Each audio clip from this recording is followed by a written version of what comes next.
Hello friends, welcome back to the lecture of the solar system. Friends, पिछले lecture में हमने outer planets के बारे में पढ़ा था और इस बारी हम अर्थ के बारे में डिटेल्ड नॉलेज गेन करते हैं। चलिए स्टार्ट करते हैं। तो मदर अर्थ, धरती माँ हम कहते हैं कि क्योंकि धरती के ऊपर हमें जीवन मिला है, हमें पानी मिलता है। अर्थ के ऊपर लाइफ मिलने का सबसे बड़ा कारण ये है कि पानी को हम तीनों फॉर्म्स में इसी प्लेनेट के ऊपर हम प्राप्त करते हैं। जैसे आइस सॉलिड फॉर्म में, वाटर लिक्विड फॉर्म में और गैसियस स्टेट में हमें स्टीम मिलता है। तो पानी, हमारा जो खुद की बॉडी है वो करीब 70 to 75% वाटर है। और ह्यूमन बॉडी में और वैसे भी जो सारी लिविंग बीइंग्स हैं उसकी बॉडीज के अंदर भी पानी सबसे ज्यादा मात्रा में पाया जाता है। तो इसीलिए अर्थ के ऊपर लाइफ पॉसिबल है ऑफ इन वेरियस काइंड्स।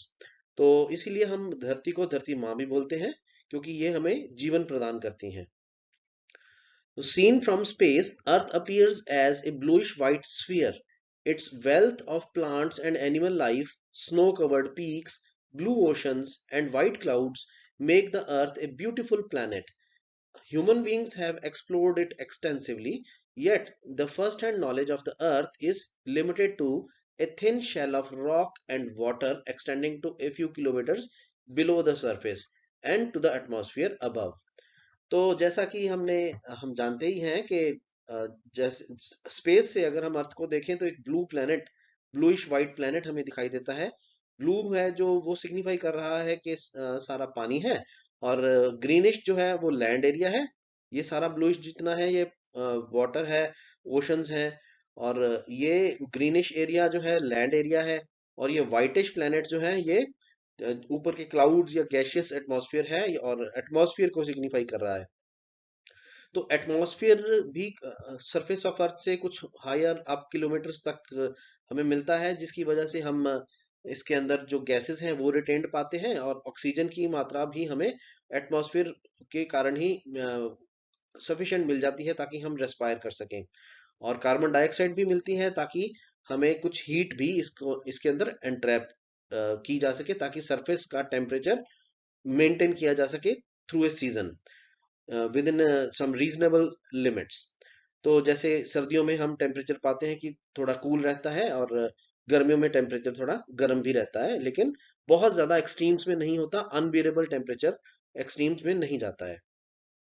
और इसकी जो जैसे हाइट्स, अगर हम बात करें कि माउंटेन्स हैं वो स्नो कवर्ड हो जाती हैं इन द विंटर सीजन। और ब्लू ओशंस हैं, वाइट क्लाउड्स हैं। इन सब से अर्थ जो है एक बहुत सुंदर प्लेनेट बनता है। और जितना भी हम अर्थ के बारे में जानते हैं वो बहुत ज्यादा तो नहीं जानते हैं फिर भी, क्योंकि हम इतना ज्यादा एक्सप्लोर इसको अभी भी नहीं कर पाए हैं। सिवाय इसके कि इसके सरफेस के अंदर कुछ किलोमीटर तक हम जानते हैं कि थिन एक शेल है ऑफ रॉक एंड वाटर, जो कि कुछ किलोमीटर इसकी डेप्थ तक जा रहा है, एक्सटेंड कर रहा है। और सरफेस के ऊपर स्पेस के अंदर एटमॉस्फेयर है, जो कि हमें जो गैसेस भी स्टेबल प्रदान करता है। So friends, let us now learn about the atmosphere of the earth. The Earth's atmosphere is composed of some layers. First layer is the troposphere. Nearest to the surface, troposphere is made up of 78% nitrogen and 21% oxygen, with water vapor, carbon dioxide, neon, and argon making up the most of the remaining 1%. This has an average temperature of about 16 degrees centigrade at sea level and minus 16 degree centigrade near its top. तो friends, अर्थ के atmosphere को हमने theoretically कुछ layers में divide कर दिया है। हालांकि इन लेयर्स की कोई बहुत ज्यादा फिजिकल बाउंड्री नहीं है, लेकिन इन लेयर्स का कुछ सिग्निफिकेंस है, क्योंकि इस लेयर्स के अंदर डेफिनेटली हमें कुछ ना कुछ डिफरेंशिएशंस मिलती हैं। तो जो क्लोजेस्ट टू अर्थ सरफेस है उसको हम ट्रोपोस्फियर बोलते हैं। ट्रोपोस्फियर में 78% नाइट्रोजन और 21% ऑक्सीजन रहता है, और बाकी 1% कुछ गैसेस हैं जैसे कार्बन डाइऑक्साइड, नियॉन, आर्गन और वाटर वेपर से ये बना होता है। और उस इसका टेम्परेचर जो है अर्थ के सरफेस के पास से ऊपर इसके टॉप तक ट्रोपोस्फियर के 16 degree centigrade to -16 degree centigrade रहता है। तो बहुत ज्यादा वेरिएशन ऑफ टेम्परेचर नहीं है यहाँ पे। तो ज्यादातर जो इसमें हमें मिलता है कि जो सारे एयरप्लेन्स हम from one place to another travel करते हैं इंटरनेशनली या नेशनली, तो इस ट्रोपोस्फियर में ये हमें मिलते हैं एयरप्लेन्स। और क्लाउड्स हमें इस ट्रोपोस्फियर में मिलते हैं, तभी वो वर्षा हमारे प्लेनेट के ऊपर करते हैं। इवन जो हॉट एयर बैलून्स हैं वो भी इस जोन में ही ट्रेवल करते हैं। Then comes stratosphere. Coming next contains ozone and has a temperature ranging from minus 16 degrees centigrade to minus 4 degrees centigrade. This ozone layer absorbs harmful ultraviolet radiations from the sun, thus protecting us from them. The carbon dioxide in the Earth's atmosphere traps heat and makes it warmer through the greenhouse effect. Were it not for this, the Earth's surface temperature would be much lower and it would always be covered with ice. तो ये जो second हमारी layer है stratosphere, इसके अंदर ज्यादातर जो temperature है वो रहता है -16 degree centigrade to -4 degree centigrade. इतना ये जो अब देखिए ये अर्थ के सरफेस से ऊपर जाने वाली जो ट्रोपोस्फियर लेयर थी ये उससे भी वार्मर हो गया है थोड़ा। तो वार्मर क्यों हो गया है? क्योंकि इसमें जो गैसेस हैं वो ओजोन लेयर ज्यादा है और इसको गैसेस को ये जो गैसेस हैं ये जो सनलाइट है उसको इंट्रैप करती हैं और ग्रीन हाउस इफेक्ट मिलता है हमें इस लेयर में। तो ग्रीन हाउस इफेक्ट मिलने से जो इसकी जो हीट की एब्जॉर्ब करने की कैपेसिटी है वो बढ़ जाती है, प्लस इसीलिए ये लेयर थोड़ी गर्म है अपनी नीचे वाली ट्रोपोस्फियर लेयर से। और अगर ये लेयर नहीं होती मान लीजिए तो ये जो एंट्रैपमेंट ऑफ हीट है ये नहीं होनी थी। और इसीलिए जो एंट्रैपमेंट ऑफ हीट ना अगर होती क्लोजर टू अर्थ सरफेस, तो अर्थ के सरफेस के ऊपर भी सारी की सारी स्नो से कवर्ड रहता। तो ये बहुत इंपॉर्टेंट लेयर है of the atmosphere, the stratosphere. तो फ्रेंड्स नेक्स्ट लेयर है the mesosphere. Mesosphere is the third layer of atmosphere. It extends 80 km above the stratosphere. Meteorites get burnt up after entering from space in this layer due to friction of the dust particles present here. तो mesosphere में जो dust particles की quantity है वो काफी ज्यादा है, इसलिए जो बाहर से स्पेस से मीटियोर्स टूट के आ रहे हैं वो यहाँ पे डिस्ट्रॉय हो जाते हैं ड्यू टू द फ्रिक्शन।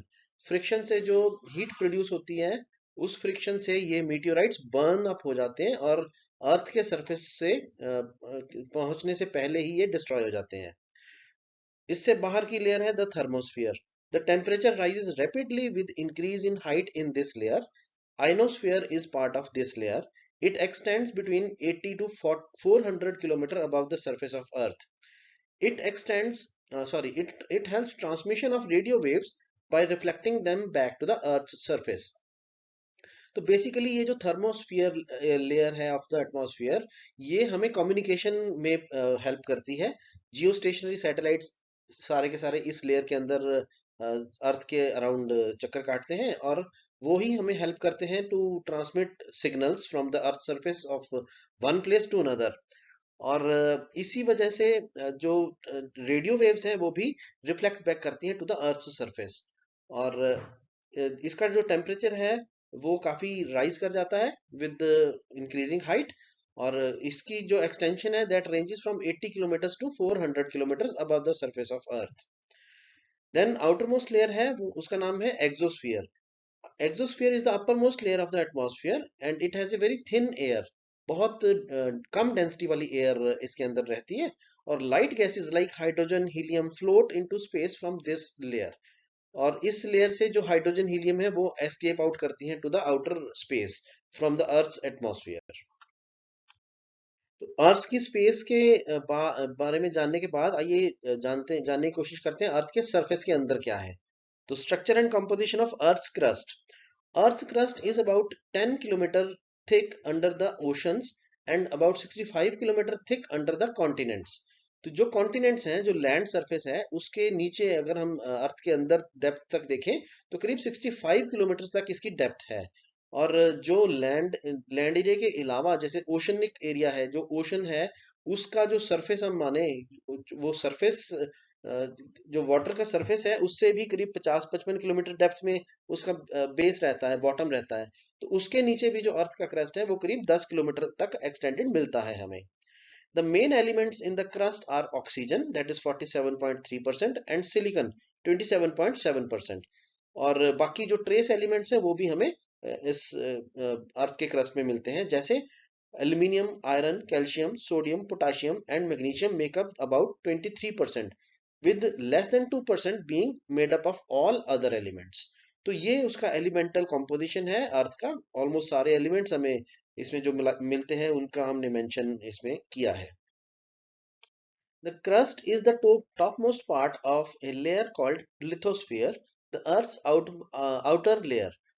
तो जो अर्थ है उसके हमने सॉलिड पार्ट को भी लेयर्स के अंदर बांटा हुआ है, जैसे सबसे बाहर वाला पार्ट उसका लिथोस्फीयर है, और क्रस्ट जो है लिथोस्फीयर का ही टॉप मोस्ट पार्ट है। The lithosphere has lumps which we see as mountains and wrinkles in the form of trenches in the ocean. Beneath the crust, the bulk of the Earth's interior is hot and partially molten। तो जो हम mountains देखते हैं या raised ground surface देखते हैं, या हम ओशन के नीचे देखें, ओशन का जो सरफेस है वो भी एक फ्लैट सरफेस नहीं है, उसके अंदर भी रिंकल्स हैं, ट्रेंचेस हैं, कहीं कहीं ओशन बहुत ज्यादा डीप मिलता है हमें, कहीं कहीं ओशन कम डीप मिलता है। तो वो जो ट्रेंचेस फॉर्म हो जाती हैं वो भी इस लिथोस्फीयर लेयर में ही दिखाई देती हैं हमें। और क्रस्ट के बाद जो अंदर का बल्क है ऑफ द अर्थ, वो काफी हॉट है और उसमें से कुछ कुछ हमें पार्शियली मोल्टन चीजें भी मिलती हैं। Then we come on to seasons. Friends, हमें पता है कि सीजन्स कैसे बनती हैं किसी भी प्लेनेट की, क्योंकि जो उसकी एक्सिस ऑफ रोटेशन है वो टिल्टेड हो, वो सीजन क्रिएट करता है। तो इसकी जो अर्थ की हमारी एक्सिस है वो है करीब 23.5 डिग्री तक एंगल के ऊपर टिल्टेड। तो इस टिल्ट के कारण सीजन्स बनती हैं। तो जो सर्दी या गर्मी की ऋतुएं आती हैं अपने अपने टाइम के हिसाब से, वो इस टिल्ट के कारण है। Earth's rotation on its axis once every 24 hours gives it a 24-hour day and night। The regular seasons on the Earth result from the fact that the Earth's axis of rotation is tilted at 23.5 degree to the normal। जो normal vertical axis है उससे 23.5 degree tilted है ये। तो अगर हम सोच के चलें कि देखिए ये सन है जैसे, तो सन के अराउंड ऐसे अर्थ चक्कर काट रही है। तो सर्दियों में अगर हम देखें कि साउथ पोल जो है सन के ज्यादा पास में है, नॉर्थ पोल जो है थोड़ा दूर है। तो सर्दियों में साउथ पोल पास में, इसका मतलब जो सर्दियां हैं वो साउथ पोल के अंदर ज्यादा सनलाइट गेन करती हैं देन द नॉर्थ पोल। अगर हम देखें गर्मियों में, तो गर्मियों में नॉर्थ पोल जो है सन की तरफ टिल्टेड रहता है, तो नॉर्दर्न हेमिस्फीयर जो है वो ज्यादा सन को एक्सपोज रहता है और उसको वो सन रेज ज्यादा कलेक्ट करता है। और इस वजह से इस सारे ईयर के ड्यूरिंग सर्दियां गर्मियां इन सर्कुलेशन आती रहती हैं। प्लस जो इसके अपनी एक्सिस के अराउंड रोटेशन है, उसके साथ दिन और रात बनते हैं, जो वो 24 आवर्स का एक दिन और रात में डिवाइड हुआ है, 12-12 घंटे का। तो एक चक्कर जो है काटने वाला एक दिन बनाता है, तो 24 आवर्स का एक दिन है हमारे अर्थ प्लेनेट के ऊपर। The earth rotation on its axis and revolution around the sun makes it appear as if sun, stars and planets were moving in the sky. तो हमें जो अर्थ की रोटेशन और रेवोल्यूशन है उससे प्रतीत ये होता है कि जो सन है, स्टार्स हैं या प्लैनेट्स हैं, वो स्काई में मूव कर रहे हैं from one place to another. वो सुबह अगर हम देखें तो किसी और पोजीशन में होते हैं, अर्ली अर्ली मॉर्निंग जब सन राइज से पहले हम देखें, और अगर हम सनसेट के बाद देखें तो उनकी पोजीशन कुछ डिफरेंट होती है। और ये पोजीशन सारा साल चेंज होती रहती है, सर्दियों में कुछ और है, किसी अलग महीने में देखें कुछ और है। तो इस तरह से हमें लगता है कि ये सारी कॉन्स्टलेशंस, स्टार्स, सन, प्लैनेट्स, ये इंक्लूडिंग मून, मूव कर रहे हैं in the sky, they travel in the sky. Then we come to learn about tides. Friends, tides क्या है? देखिए, हाई टाइड और लो टाइड्स होती हैं। जो कोस्टल एरियाज के अंदर ये फिनोमिनन है, ये हमें हर रोज देखने को मिलता है।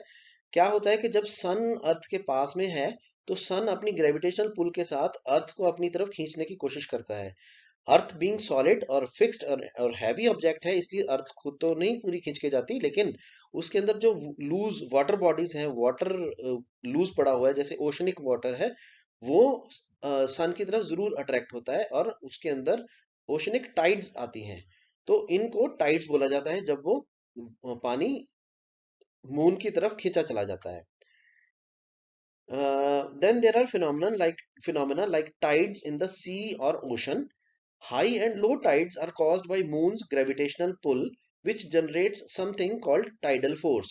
जो force of attraction है जो moon की तरफ से create हुई, उसको tidal force बोला जाता है. The tidal force causes Earth and its water to bulge out on the side closest to the moon and side farthest from the moon. This bulges of water are high tides.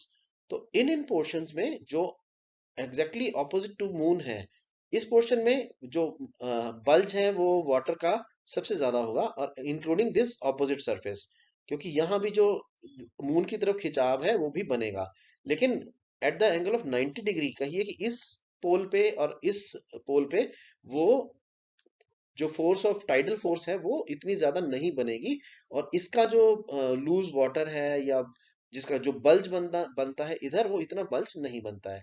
तो इस तरफ लो tides आती हैं, इस तरफ के पानी की, जब जब मून इस तरफ नहीं है तो यहाँ पे लो टाइड रहेगी, और जहां जब मून इस तरफ है तो इन दोनों सरफेसेस, इन दोनों एंड्स के ऊपर हाई टाइड्स रहेंगी। Then we come on to eclipses.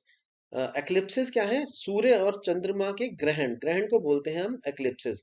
तो क्या होता है कि जब सन और जैसे अर्थ है वो सन के अराउंड घूम रही है, और मून अर्थ के अराउंड घूम रहा है, तो जब मून रास्ते में आ जाता है बिटवीन सन एंड अर्थ, तो हम बोलते हैं कि दिस इज सोलर एक्लिप्स। तो solar and lunar eclipses are caused by the presence of moon, a satellite of the earth. तो मून के कारण ये फिनोमिनन होते रहते हैं, क्योंकि एक सेलेस्टियल जो ट्रेवलिंग है उसकी मून की, वो बीच बीच में, दोनों के बीच में आ सकती है। तो जब मून ये बीच में पोजिशनड है अर्थ के इस सरफेस से, मून जो सन है वो नहीं दिखाई देगा, इवन मून भी नहीं दिखाई देगा, और क्योंकि अंधेरा हो जाता है इस पार्ट पे। और जब इस सरफेस के इस पार्ट से जहाँ पे सनलाइट अभी नहीं पड़ रही है, मून ने ब्लॉक कर ली है, यहाँ से सन का हमें इस तरह का एक पिक्चर दिखाई देता है कि ये पूरा जो ब्लैक है एरिया, दिस इज मून, और इसके पीछे जो आउटर शाइनिंग एक लाइनिंग दिखाई दे रही है, ये दिस इज ड्यू टू सन। और यहाँ पे सन थोड़ा ज्यादा दिखाई दे रहा है, तो ये एक रिंग्ड स्ट्रक्चर, हमें इसका रिंग बनता है जैसे, ऐसा स्ट्रक्चर दिखाई देता है। तो this is part of eclipses. और अभी हम दिस वाज सोलर एक्लिप्स, थोड़ा हम लूनर एक्लिप्स के बारे में भी जान लेते हैं। This is the picture of lunar eclipse.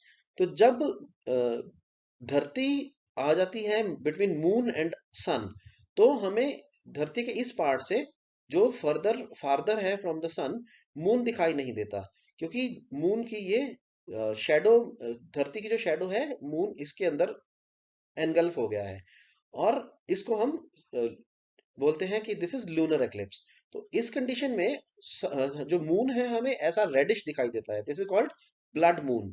तो इसके रेडिश दिखाई देने का कारण यही है कि अंधेरे के कारण ये दिखाई तो नहीं देता है, लेकिन due to reflected light from the sun, ये कुछ कुछ हमें दिखाई भी देता है। पूरी तरह से इस प्लेनेट की विजिबिलिटी कंप्लीट नहीं बनती है, इसलिए, sorry, this is not planet, इस सैटेलाइट की, मून की हमें विजिबिलिटी कंप्लीटली नहीं बनती है, इसलिए इसका कलर रेडिश दिखाई देता है, जिसको हम ब्लड मून बोलते हैं। तो ये है एक फिनोमिनन जो लूनर एक्लिप्स को क्रिएट करता है। Then we come on to moon. जो मून है that is earth's companion, earth के चारों तरफ चक्कर लगाता है, अर्थ का एक ही सैटेलाइट है मून। तो मून जो है एक सैटेलाइट होने के कारण इसके फेजेस आते हैं, every phase is of around 14 days long, तो उसको ल्यूनर फेजेस बोलते हैं। लूनर फेजेस में क्या होता है, जो मून है that shines brightest whenever present in the night sky, because it is nearest to the earth. जब भी अर्थ के ये नियरेस्ट होता है तब ये बिल्कुल बहुत शाइन करता है, ज्यादा ब्राइटेस्ट स्टार के माफिक, जब वो नाइट स्काई में होता है। It goes through phases as it goes around the Earth. It revolves in an elliptical orbit around the Earth once in 27.33 days. In the same time, it rotates once on its axis. Thus, we always see the same face of the moon from the Earth. देखिए, इसको हम थोड़ा picturise करके देखते हैं कि ये जैसे मून है, ये सन है, ये मून है, ये अर्थ है। तो मून ऑल अराउंड द अर्थ ऐसे चक्कर काट रहा है, और अगर हम सन की लाइट देखें तो सिर्फ इस हाफ में जो फेसिंग है मून की, उस तरफ सनलाइट पड़ रही है। तो इसलिए धरती से जब भी हम देखेंगे कि तो मून का हमें ये इस टाइम पे ये सरफेस नहीं दिखेगा क्योंकि डार्क है मून का। इस सरफेस मून का जो है ये अभी सनलाइट कलेक्ट नहीं कर रहा है। दिखाई देने में सिर्फ वही हमें दिखाई देगा मून का सरफेस जिसके ऊपर लाइट डल रही है सन की। तो इसलिए हमें ऑल थ्रू ईयर वही सरफेस दिखाई देगा सिर्फ जिसके ऊपर सनलाइट डल रही है, तो सेम फेस दिखाई देगा हमें। और मून के फेजेस जो बनते हैं due to revolution of moon around the earth, और ये कंप्लीट चक्कर करीब करीब 27.33 डेज में कंप्लीट करता है, तो जो कि एक फुल ल्यूनर साइकिल बोला जाता है, ल्यूनर फेज बोला जाता है। तो इसके अंदर जब भी मून दिखाई देना शुरू होता है, अमावस्या जिसको बोलते हैं, उसको न्यू मून होता है वो। उसके बाद इसका जो क्रिसेंट शेप है वो क्रिसेंट शेप बनता है due to collection of more of sunlight. तो इसको फिर हम वैक्सिंग क्रिसेंट बोलते हैं जब ये सनलाइट कलेक्ट करनी शुरू करता है। तो ये वैक्सिंग हो गया, ये फर्स्ट क्वार्टर हो गया, ये देखिए इसका साइज बढ़ा हुआ दिख रहा है। तो यहाँ पे आके ये फुल मून बन गया, जब ये फुल मून पूरा का पूरा सरफेस अर्थ से हमें दिखाई दे रहा है मून का, जो कि सनलाइट कलेक्ट कर रहा है। इसके बाद सनलाइट कलेक्शन का जो प्रोसेस है फिर से इसका कम होना शुरू हो जाता है, उसको बोलते हैं वेनिंग मून। तो ये वेनिंग में फिर से सनलाइट कलेक्शन का सरफेस जो है वो कम हो रहा है। तो कम हो रहा है, कम कम होते होते फिर से ये वेनिंग क्रिसेंट होता हुआ एक अलग अमावस्या फिर से आ जाती है जिसको हम न्यू मून बोलते हैं। तो this was all about lunar phases. बहुत डिटेल में हम नहीं जा सकते क्योंकि टाइम की भी कमी है और आपके सिलेबस में भी बहुत ज्यादा ल्यूनर फेजेस के बारे में नहीं बताया गया है। तो ल्यूनर फेजेस के की एक रफ इंट्रोडक्शन इतनी ही हम मानेंगे। तो फ्रेंड्स, मून के बारे में काफी जानकारी हमें है भी क्योंकि एक्सप्लोरेशन भी मून का किया गया है इन द ईयर 1969। तो एक्सप्लोरेशन में क्या हुआ, the moon is the only other heavenly body on which human beings have landed in 1969। Sorry, they have spent only a short period, though a total of only 13 days. They brought back samples of lunar rock and soil. तो वहां जाके 13 days man रहा भी है, scientist रहे भी हैं, और वहां से उन्होंने सैंपल्स कलेक्ट किए हैं ल्यूनर रॉक के और सॉइल के, और जिनकी स्टडी अभी भी चल रही है। The moon surface has flat dark expanse called maria seas, जिसको लिटरल मीनिंग जो है seas, big and small craters, mountains, valleys. It also has rilles, that is channels, such as the one made on the earth by cutting action of water in a riverbed. There are also dome-like structures made of concentric mountain rings. तो ये सब moon का surface है, जो craters भी हैं, seize भी हैं, माउंटेन्स भी हैं, वैलीज भी हैं, राइल्स भी हैं, जो पानी के पत्थर को काटने की निशान होते हैं जैसे, वो भी बने हुए मिले हैं। तो डोम लाइक स्ट्रक्चर्स भी हैं, माउंटेनस रिंग्स भी हैं। ये सब हमें मून के सरफेस के ऊपर मिला है। तो सरफेस ऑफ मून के बारे में और थोड़ा जानते हैं। The moon rocks and soil are almost similar to the earth rocks and soil. जैसा कि अर्थ के ऊपर सॉइल एंड रॉक मिलती हैं, करीब करीब वैसा ही हमें सरफेस वहां पे भी मिला। However, they are older and contain much higher levels of some elements like titanium and lack elements like sodium and potassium. Sodium और पोटाशियम में की मात्रा वहां पे कम मिली है, लेकिन टाइटेनियम जैसे जो मेटल्स हैं उनकी मात्रा ज्यादा मिली है। The lunar soil has the texture of fine damp sand. Damp sand वहां पे है, damp है वो sand. Unlike its face, the far side of the moon has no seas, mountains or valleys. ये जो है नियर सरफेस जो अर्थ से दिखाई देता है हमें, देखिए हमने एक पिक्चर आपके लिए जैसे डायग्राम कलेक्ट की है। ये सरफेस है जो सन का दिखाई दे रहा है और पीछे अर्थ दिखाई दे रही है। तो इस सरफेस के ऊपर जो अर्थ से फार सरफेस है मून का, उसके ऊपर कोई भी सीज, माउंटेन्स या वैलीज नहीं है। सिर्फ जो सरफेस हमें अर्थ से दिखाई देता है उसके ऊपर सीज, वैलीज और माउंटेन्स हमें दिखाई देती हैं।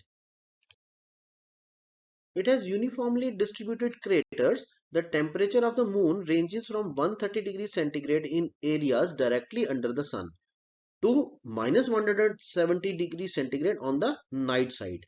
It has neither water nor any atmosphere. About 3 billion years ago, the moon's interior cooled.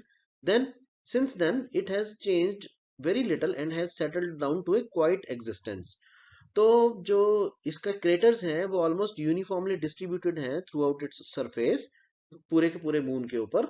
और इसका जो टेम्परेचर है जो सन की तरफ फेस कर रहा है इसका सरफेस, उसके ऊपर जो टेम्परेचर करीब पहुंच जाता है अराउंड 130 डिग्री सेंटीग्रेड, जो बहुत ही ज्यादा है। और जो उल्टा सरफेस है, जो सन की तरफ नहीं फेस कर रहा, उसका टेम्परेचर बहुत डाउन चला जाता है, करीब -170 डिग्री सेंटीग्रेड तक। और इसका जो एटमॉस्फेयर है वो भी कुछ कोई एटमॉस्फेयर नहीं है, gases are not entrapped onto the surface of moon. और 3 बिलियन साल पहले जो इसका मून का इंटीरियर कूल डाउन हो गया था और सॉलिडिफाई हो गया था, उसी वजह से उसके बाद उसमें कोई चेंजेस नहीं आई हैं। और जैसा का तब था वैसा का वैसा भी अभी भी हमें दिखाई देता है, मिलता है हमें ऐसा ही। तो फ्रेंड्स एक नजर डालते हैं, how did the solar system form. तो जो सोलर सिस्टम है, हमें पता है कि एक बिग बैंग थ्योरी दी गई थी, जिसके मुताबिक कि बिग बैंग हुआ और सारे के सारे प्लैनेट्स और सैटेलाइट्स एक बिग बैंग के बाद अलग हो गए हैं। और उसके बाद जो सोलर सिस्टम हमारा बना है, उस वो that is ever expanding form में ये यूनिवर्स है हमारा। तो 4.6 बिलियन ईयर्स एगो ये बिग बैंग हुआ। और उसके बाद आप ये डायग्राम स्टडी कर सकते हैं, थोड़ा डिटेल्ड में है। और बिग बैंग के बाद ये धरती अलग हुई, सारे के सारे प्लैनेट्स अलग हुए। और पहले पहले ये थोड़ा डिफ्यूज्ड थे, अलग अलग नहीं हुए। तो कुछ और जब सालों बाद इनका अंदर का हीट प्रोड्यूस हुआ, और बिग बैंग के कारण जो इनकी आपस की रिपल्शन थी, उसके कारण प्लैनेट्स और दूर होना शुरू हुए। और अल्टीमेटली एक ऐसी फॉर्म में आ गया जो आज का प्रेजेंट डे हमारा सोलर सिस्टम है। और इसमें हमने क्लियरली देखा कि 8 प्लैनेट्स हैं जो सन के अराउंड चक्कर काट रहे हैं। और इस सिस्टम को, हम सोलर सिस्टम को आज भी अभी एक्सप्लोर कर रहे हैं। अभी भी इसमें इतना ज्यादा मिस्टीरियस चीजें हैं कि हम फुल्ली इसको अभी भी जान नहीं पाए हैं।